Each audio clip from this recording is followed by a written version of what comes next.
দেখুন, বিজেপির বিষয়টা হচ্ছে একটা বাঙালি বিরোধী হিন্দি সাম্রাজ্যবাদী দল। ওরা বাঙালিদের কখনো সহ্য করতে পারেনি, করতে পারবে না। এবং বাংলার যে সাম্প্রদায়িক সম্প্রীতির ঐতিহ্য আছে সেটা কখনোই ওরা সহ্য করতে পারে না। কারণ বাঙালি হিন্দু, বাঙালি মুসলমান এরা কিন্তু একসাথে থেকেছে, এইটা কিন্তু মাথায় রাখা দরকার। সে 12 ভূঁইয়ার ইতিহাস বলুন, সে বিভিন্ন ইতিহাস বলুন, যে যেখানে আজকে বিজেপি বাংলার ইতিহাসটা জানে না, বাংলার অতীতটা জানে না, যে আজকে এখানে বাঙালিরা যেরকম মুসলমানদের বিভিন্ন অনুষ্ঠানে অংশগ্রহণ করত, আজ বাংলার শ্যামা সঙ্গীত লিখেছে মুসলমানরা, হাসান আলী, বিভিন্ন বিভিন্ন মুসলমানরা লিখেছেন। এটা বিজেপির জানা নেই, কিন্তু এটা বাঙালি হিসেবে আমরা জানি। এবং আমাদের যে সাম্প্রদায়িক সম্প্রীতি আমাদের মধ্যে রয়েছে, আমাদের মধ্যে ভেদাভেদি নেই। এটা বিজেপি কিছু বাঙালিকে কিছু জায়গায় এই তৈরি একটা আবহাওয়া তৈরি করছে, একটা বাতাবরণ তৈরি করছে যে বাংলাদেশি মানে বাঙালি মুসলমান মানেই বাংলাদেশি, এবং বাঙালি হিন্দু মানে এখানে খালি বাঙালি হিন্দু ওই থাকবে। বিজেপির পরিকল্পনা এটা অনেক দিনের, এটা শুধু বিজেপির না, এটা আরএসএসেরও পরিকল্পনা। নয়তো আপনাকে একটা ইতিহাস বলি, আজ বহুদিন আপনাদের কারোরই জন্ম হয়নি, আমাদের ছোটবেলা চাঁদমল চোপড়া হাইকোর্টে গেছিল কোরআন নিষিদ্ধ করতে, তখন অশোক সেনের মতো লয়াররা এই বিষয়টা আটকায়। তো ঘটনাচক্রে আজ এটা নতুন নয়, এবং এর মদতদাতা হচ্ছে কিছু হিন্দু অবাঙালি।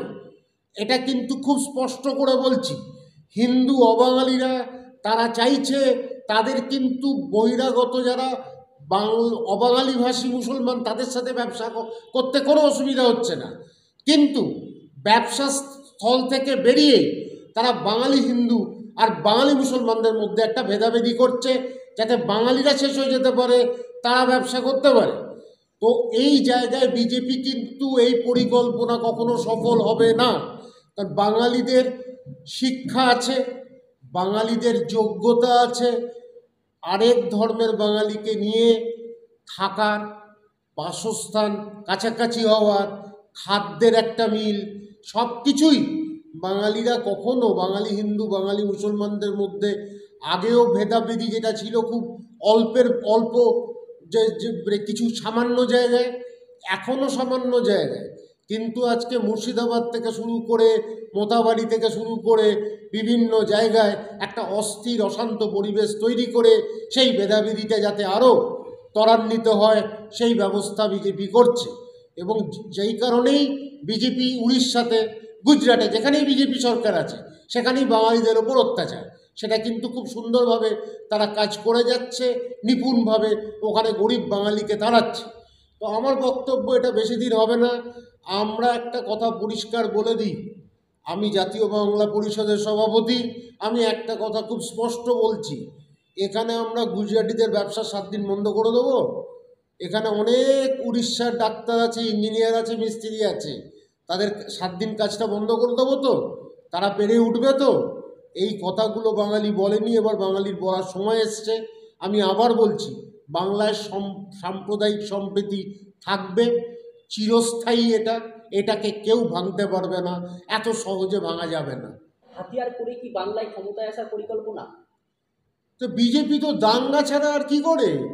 এবার ঘটনাচক্র হচ্ছে বিজেপি সব জায়গায় মাংস বন্ধ করো, চিত্তরঞ্জন পার্কে, আরে বাঙালি মৎস্য ব্যবসায়ীদের তাড়িয়ে দাও।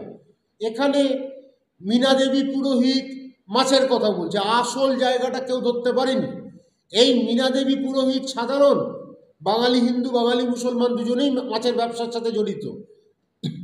এই মীনা দেবী পুরোহিত তাদেরকে সরাতে পারলে কোনো এক অবাঙালি কাউকে নিয়ে আসবে, তো সেই অবাঙালিকে নিয়ে এসে সে ব্যবসাটা করবে, আর সাধারণ বাঙালি খালি কর্মী হয়ে থাকবে, আসল জায়গাটা সেটা। তো বিজেপির কাজটাই হচ্ছে এটা, একটা আইডেন্টিটি পলিটিক্স। আপনাকে এটা বলে দিই, ভারতে 83% পুরুষ মাছ খায় বা মাংস খায়, ননভেজ, তারা সারা ভারতবর্ষে। মহিলাদের সংখ্যাটাও প্রায় 60%-র ওপরে। সেখানে আজ ভারতবর্ষে জোর করে নিরামিষ খাওয়ানোর কেন কেন আজকে এই জায়গাটা করছে?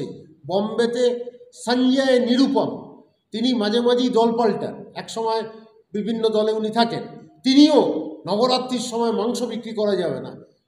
সুপ্রিম কোর্টের নিশ্চয়ই একটা অর্ডার আছে, সুপ্রিম কোর্ট বিক্রি করতে মানা করেনি, যেটা মানা করেছিল রান্না করে খাওয়ানোটা, সেই জায়গায় সুপ্রিম কোর্টের কিছু আছে।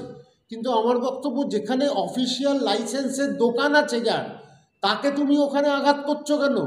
তাকে মারছো কেন?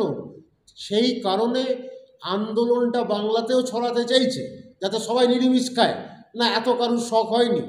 এ বাংলা হচ্ছে একটা ইতিহাস বুঝতে হবে। এখানে প্রচুর নদ নদী ছিল, সেখানে মাছের সংখ্যা অপ্রতুল, মানে অপ্রতুল হতো না, প্রচুর। সেখানে যেখানে এত প্রচুর মাছের, সেই জন্য আমরা মাছ খাচ্ছি, আনন্দে খাচ্ছি, মাংস খাচ্ছি, আনন্দে খাচ্ছি, বেশ করছি। তো আমার ঘটনাটা হচ্ছে, যেখানে যেখানে খাদ্যাভাস নিয়ে আক্রমণ শুরু হয়েছে, ভাষা নিয়ে আক্রমণ শুরু হয়েছে, এনআরসি একটা আছে, সিএ আছে, এই ইলেকশানে বুঝতে পেরেছে এনআরসি সিএ কাজ করবে না। আর একটা কথা আপনাকে বলি, এই যে আপনি বললেন না রায়টের কথা, এই সঙ্গীত সঙ্গীত ছাড়া কিন্তু ওনার সব গুণ আছে। উনি রাইট লাগাবার একটা মাস্টার। উনি সব থেকে বেশি বড় ব্যবসাটা করেন এই উত্তরপ্রদেশের মাংসটা এক্সপোর্ট করেন সৌদি আরবে। তাহলে সে বিজেপির একজন এমএলএ। সঙ্গীত সোম মুজফ্ফরবাদে একবার, ওখানে মুজফ্ফরবাদ না, ওটা মুজফ্ফরনগর, মুজফ্ফরনগরে এটা রাইট লেগেছিল, তার উদ্যোক্তা হচ্ছিল সঙ্গীত সোম। তো এখানে আমি বলবো হিন্দু হিন্দু, আর সবথেকে বেশি মাংসের এক্সপোর্ট হচ্ছে সেখানে সঙ্গীত সোমের ব্যবসা। তো ঘটনাচক্রে আজ এরকম প্রচুর সঙ্গীত সোম আছে, প্রচুর বিজেপি নেতা আছে, যারা হিন্দু ধর্মের নামে বিভাজন করে আজকে মানুষকে শেষ করছে, বাঙালিকে শেষ করতে চাইছে। সেটা হবে না, বাঙালি একেবারে প্রতিরোধ করবে, প্রতিহত করবে।